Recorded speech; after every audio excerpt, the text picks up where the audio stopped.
con la guerra, pues claro, terminaron las clases.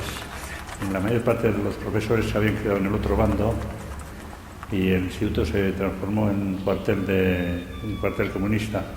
La llegada de los aviones al principio pues nos asustaba, pero con el tiempo ya nos acostumbramos y hacíamos caso a los toques de alarma. La alarma solía ser las campanas de la iglesia. El día del bombardeo, el 26 de abril, un lunes, por la tarde, pues empezaron a sonar ya las primeras bombas que caían. La gente se asustó. Había unos refugios, un lugar que aquí llamamos el Paseo, que es una plaza amplia, con arcos en forma de U, y en la parte que daba a la tierra habían excavado una especie de túneles de muy poca altura para convertirlos en refugios. En esa plaza se celebraba entonces el mercado de los lunes. En uno de los refugios me empujaron casi hasta el fondo y oíamos de dentro pues, las bombas que caían. Eran refugios de muy poca altura. Intentaban además sin luz, sin nada. Al de poco tiempo, tanta gente allá apretujada, pues casi nos quedamos sin oxígeno, porque ya no podía respirar. Además yo estaba aterrado porque uno de los refugios se había hundido cuando estaban construyendo y estaba pensando si caía una bomba encima que podía morir enterrado vivo, y estaba aterrado, como decía. Hubo un primer bombardeo que duró unos 10 minutos. Por lo visto, los primeros aviones intentaron bombardear el puente que llamamos de Rentería, que une las dos orillas del río Oca que pasa por aquí, para cortar la retirada a las tropas. Intentaron bombardear aquello, pero no le dieron. Bueno, nos avisaron que ya había terminado y salimos. Me encontré con un amigo y le dije, mira, parece que ha sido por el barrio de Rentería, por donde está el puente. Vamos a ver. Y cuando íbamos a ir hacia allí, nuevamente sonó la alarma y esta segunda vez pues yo no me metí en el refugio. Esperé fuera a que todo el mundo se metiera y me quedé en la entrada. En la entrada había unos sacos terreros para, si caía alguna bomba delante del refugio, la metralla pues no entrara al interior. Y detrás de aquellos sacos, en la puerta del refugio, pues me quedé allí, al menos pues podía respirar. Y ya allí no tenía miedo de morir enterrado. Tuve que escoger entre morir enterrado o morir de la explosión de una bomba de la metralla. El caso es que ya empezó el bombardeo ya de la población. Y claro, pues venían en oleadas, venían los aviones, por lo visto venían unos, descargaban y iban, supongo que Vitoria a Burgos, a volver a cargar las bombas y se cruzaban con otros. Y sí, el bombardeo este quedó unas 3 horas y media.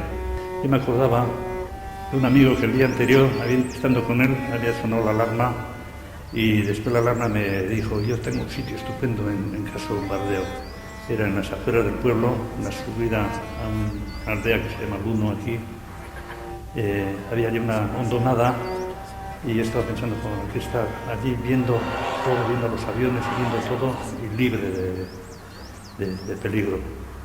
El caso es que cuando terminó, ya nos dijeron que podíamos salir, pues desde dentro no sabíamos qué estaba pasando fuera, sabíamos que estaban bombardeando, pero no sabíamos qué.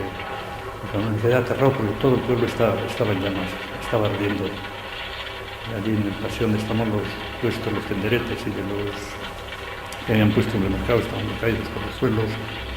Y yo no tenía más que una idea, escapar, salir del pueblo, porque me había sentido todo ese tiempo salir como prisionero y obligado a estar allí sin poder escapar y pensando en que otra vez no me metía yo en un refugio.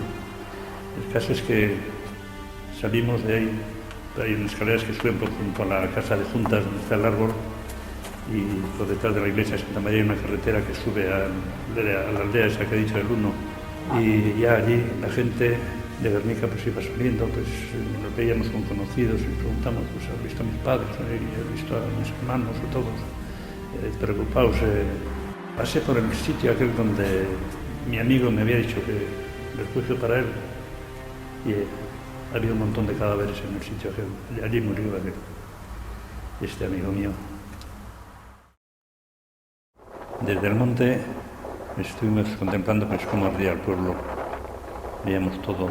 El cielo estaba cubierto, había sido un día claro, y en aquel momento estaba cubierto todo por las nubes, pero eran el humo del incendio, vamos, el pueblo que estaba ardiendo. Y recuerdo que un momento hubo que había en el centro del pueblo una casa que llamábamos el circo, una de las casas mayores del pueblo, y en un momento se hundió todo. Y me dijo el amigo, mira, allí están mi tía y mi abuela, una sorda y la otra paralítica. Una no se habrá enterado de lo que pasaba y la otra no se ha podido mover. El caso es que se iba anocheciendo y claro, no sabíamos dónde ir. Al pueblo no podíamos bajar, estaba ardiendo. Y además había gente que habían dicho que habían hecho unas octavillas que al día siguiente iban a volver, iban a arrasar todo lo que había quedado en pie. Estaban los bomberos, habían venido de Bilbao y de otros sitios intentando apagar el fuego, pero era inútil porque todo el pueblo estaba ardiendo y además habían reventado las cañerías del agua y no había agua. El caso es que estuvimos en Bilbao, pero llegó la guerra también allí y empezó la batalla de Archanda. Las balas ya pasaban en el autobús y todo, pasaban por encima de nuestras cabezas. Teníamos que andar cuidando las calles que daban a Archanda, pegados a las paredes porque las balas caían sobre Bilbao. Hacía un ruido, entonces había tranvías y los cables de los tranvías pegaban las balas y hacía un ruido como de una cuerda de guitarra. Y el padre dijo, hay que salir de aquí. Me han dicho que hay un tren que marcha para Santander y fuimos a la estación de Santander. Y en el tren pues venía un señor de Bilbao y empezamos a hablar y tal, ¿de dónde eres? De Guernica. Pues creo que me suena que yo, pues sí, con el bombardeo y tal. No hables del bombardeo. Después dice, ¿por qué no? Que dicen que no fue bombardeado Guernica, sino que le dieron fuego los mismos. Dice, pero si estuvimos nosotros allí, no digas esto, que te pueden hacer algo y tal. Bueno, entonces, es por primera vez oí esta mentira que habían tramado de que los vascos en la retirada le habían dado fuego a Guernica. Yo tenía entonces 14 años, el hermano de 10 y otra hermana de 6 años.